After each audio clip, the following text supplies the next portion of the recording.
Compañeros, para contarles todo el desglose del temporal, una radiografía de cabo a rabo de España, pero ahora nos vamos a poner en la piel de Pera y de Sonia, un matrimonio de Tarragona. Han sufrido, sin duda, la multa más surrealista de sus vidas.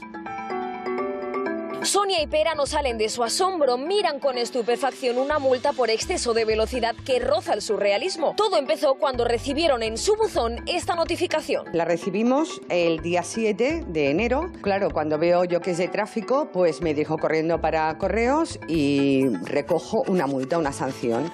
El motivo, circular a 83 km/h en una zona limitada, 70. Hasta aquí, todo normal. En el momento que os llega la multa por exceso de velocidad, a ti te llamó mucho la atención la fecha. ¿Por qué?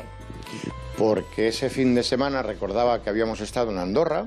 Tuvo el coche una avería grave de motor, o sea, no podía ni circular, entonces hubo que llamar a asistencia, que se lo llevaran en grúa, volvimos en taxi de Andorra. Sonia, ves a buscar la fotografía y verás como aquí hay gato encerrado. Y efectivamente, esta es la fotografía que había captado el radar. Su coche averiado encima de la grúa que lo transportaba desde Andorra.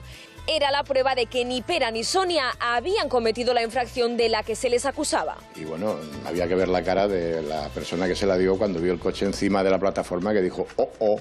Nosotros nos hemos puesto en contacto con el Servicio de Tráfico de la Generalitat, que se ha negado a pronunciarse sobre este caso. Vosotros además tenéis una prueba de que vuestro coche iba encima de esa grúa, además de la fotografía, ¿no? Sí, correcto. Tengo el parte de asistencia de la grúa, que lo fotografié, pues mira, casualidad, al estar fuera de España, digo, si hay algún tipo de problema, pues le hice una fotografía y mira, ha ido bien para la alegación. La sanción impuesta es de 100 euros, aunque dicen el dinero en este caso es lo de menos. Queremos hacer pública esa protesta para que esto no vuelva a suceder. Porque abajo hay una firma de un responsable que representa que ha visto la multa, la ha verificado.